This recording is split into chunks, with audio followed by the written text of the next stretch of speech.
మంచి ఆహారంతో పాటు కావాలి స్వచ్ఛమైన నీరు. అదే సనాతన్ జల్. వివరాలకు 8919763872. ప్రపంచవ్యాప్తంగా చూస్తే దాదాపు 200 పైన కంట్రీస్ ఉంటాయి, రైట్? దీంట్లో మనకు తప్ప మిగతా అందరికి ఒకటే దేవుడు ఉంటాడు. అన్ని మతాలలో ఒకటే ఒక దేవుడు ఉంటాడు. ఆ మతాలు చాలా విశ్వవ్యాప్తమైనవి.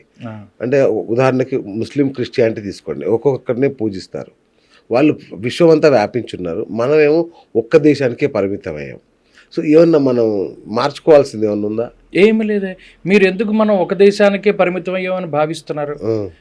ప్రపంచవ్యాప్తంగా మనం ఈ హిందూ ధర్మం అన్నది ఉంది కదా. ఇప్పుడు మీరు గమనించండి, మొన్న ఏదో పోస్ట్ చూశాను, ప్రపంచానికి ఈ మూల ఒకే రకమైనటువంటి టెంపుల్స్ కన్స్ట్రక్షన్ జరిగి ఉన్నాయి.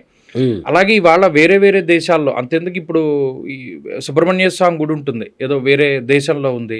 అలాగే మీరు కపిల మహర్షి, మీరు మహాభారత రామాయణాన్ని గనక చదివితే బాలకాండలో కపిల మహర్షి సగర చక్రవర్తుల యొక్క కుమారుల్ని దగ్ధం చేసినటువంటి ప్రాంతం పాతాళలోకం అని చెప్తారు. పాతాళలోకం అంటే ఏంటి?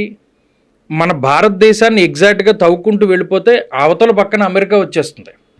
కొంతమందికి ఈ పాతాళ లోకమే అమెరికా అని, అక్కడే రాక్షసుల నివాసం ఉండేవారని, లేకపోతే అక్కడ సర్పాలు ఉంటాయని. అందుకని మీరు పేరు కూడా గమనించండి, కపిల మహర్షి కదా, ఈ యాష్ గార్డెన్స్ అని, లేకపోతే ఇంకోటి అంటే బూడిదికి సంబంధించినటువంటి ఆ పేర్లు ఉంటాయి.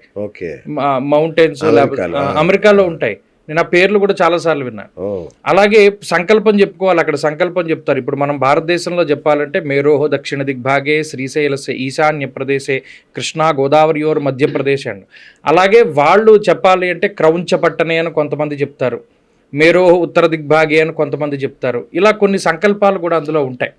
ఇప్పుడు ఆస్ట్రేలియా ఉంది, కణ్వ మహర్షి, లేకపోతేనేమో ఈ కొంతమంది ఋషుల తాలూకు విజ్ఞాన కేంద్రాలు అక్కడ ఉన్నాయని చెప్పి మీరు ఒక పుస్తకం రీసెంట్గా నాకు వచ్చింది, కంచి పరమాచార్యుల వారి మహత్యం అని.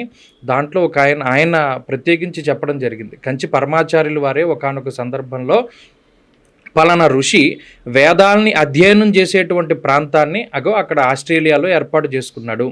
ఈ ఆస్ట్రేలియానే ఇంకో పేరుతో ఏదో పిలుస్తారు, ఆ పేరు నాకు గుర్తు రావట్లేదు, ఈసారి చెప్తాను. ఆ పుస్తకం చదివితే మీకు అందులో తెలుస్తుంది. విశ్వవ్యాపితమైనటువంటిది హైందవం. మీరు ఎక్కడ దవ్వినా విగ్రహాలే బయటపడతాయి.